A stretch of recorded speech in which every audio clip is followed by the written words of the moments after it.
The film opens with Ben and Sean, two young American app developers, flying to Moscow hoping the trip finally changes their luck. Their app helps people find nearby bars, parties, and nightlife, and they're hunting investors. Even before they arrive, there's a warning. Mid-flight, the plane briefly loses power, like an electrical failure. It comes back, they land safely, and everyone shrugs it off as a glitch. Until later, when it feels like the first sign something was wrong. In Moscow, they keep pretending they're bigger than they are. Sean's suit is so ruined he uses a marker to cover a hole before the meeting. In the car, they check their app and notice two American girls nearby using it, which gives them hope. That hope collapses at the office. The pitch is already underway, led by Skyler, the associate who was supposed to help them. He's cut them out, presents a copied version of their app as his, and tells them they're not needed. Security escorts them out. That night, they hit a nightclub with no deal and no plan. Sean spots an attractive woman and thinks the night might improve,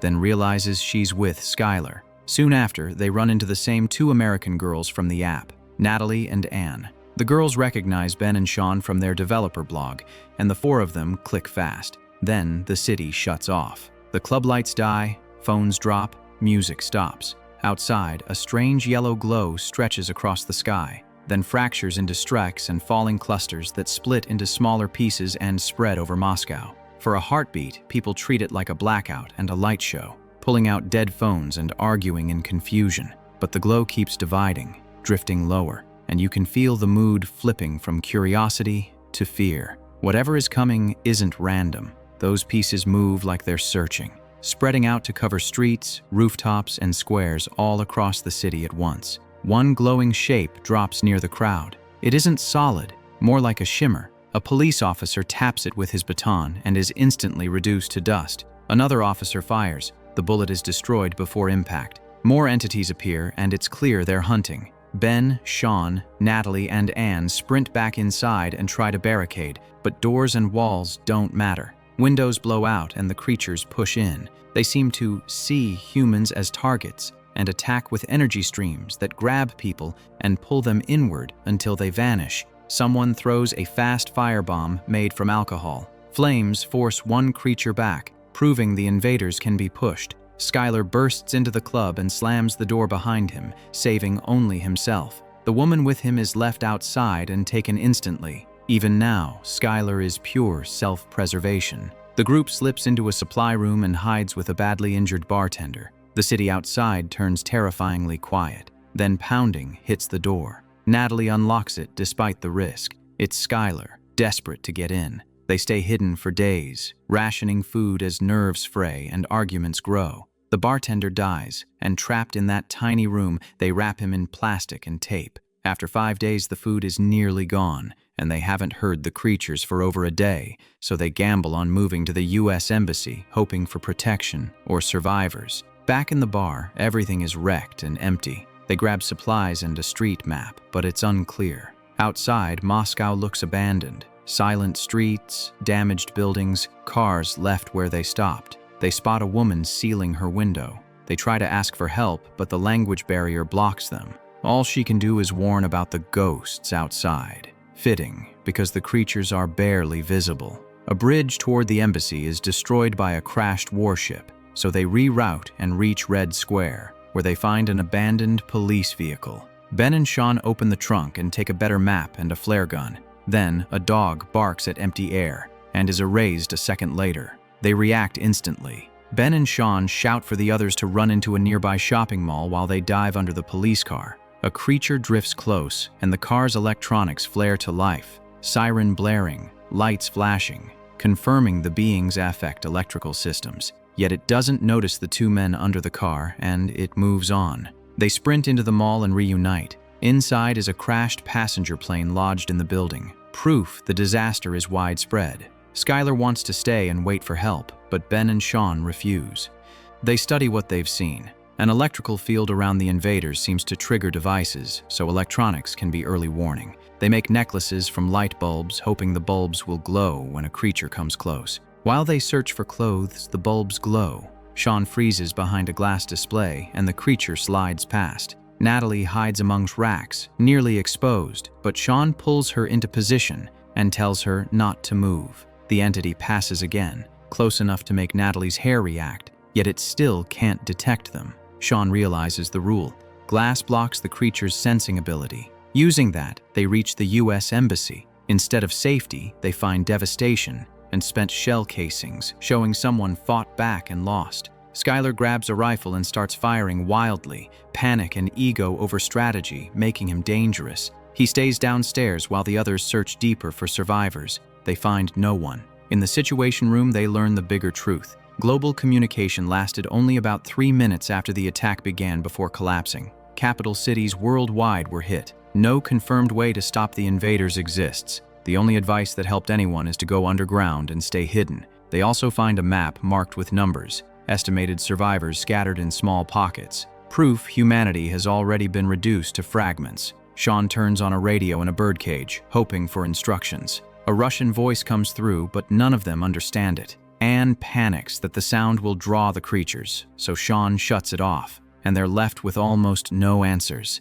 A ruined city and enemies they can barely see. Only now they know enough to feel how hopeless the world outside really is. After the embassy search, they spot something worse outside. Through the rifle scope, yellow plumes rise across Moscow, like the invaders are ripping into the city from below. Buildings start giving way. The attack isn't only hunting anymore. Now the city itself is being torn apart. Gunfire snaps. Sean and Ben see Skyler sprinting down the street, trapped with creatures nearby. They run after him, grabbing the radio and map because every item matters. Anne and Natalie also sense danger closing in and follow, not wanting the guys to rush into a trap alone. As Ben and Sean reach Skyler, parked cars suddenly blare alarms on their own. Proof a creature is there. Skyler understands and, for once, doesn't choose himself. He opens fire to draw the creature to him and away from Ben and Sean. It works. Ben and Sean escape, but Skyler is wiped out almost immediately. It's brutal,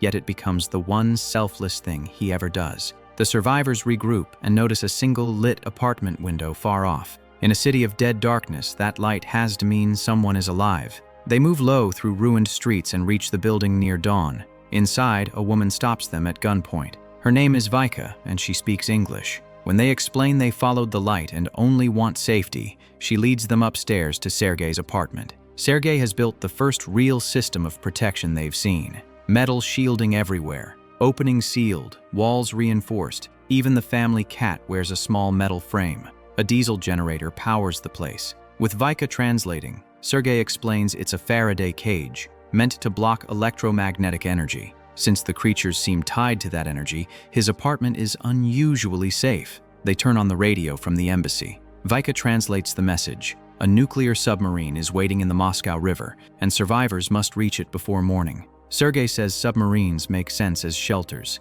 giant metal enclosures, like his apartment. Now they have a destination. They decide to go, but need supplies. Vika takes Natalie and Anne to search nearby apartments. On the way out, Anne fails to secure a latch. Small, exhausted mistake, but deadly here. Meanwhile, Sergei shows Sean and Ben a homemade microwave weapon. His theory, the creatures wear an energy shield, and disrupting it might expose what's inside. It's not proven, but it's their first real attempt to fight back. Soon, lights outside begin reacting. Creatures are close. Vika realizes she's too far from Sergei's apartment to make it back safely and hides elsewhere. Anne chooses to run for the apartment, Natalie right behind her. They reach the door, but a creature slips in before the place can be sealed. With seconds left, both women dive behind a glass table, trusting the rule Sean discovered earlier. Glass interferes with the creature's sensing. The cat bolts. Sergei fires the microwave. For a brief moment, it works.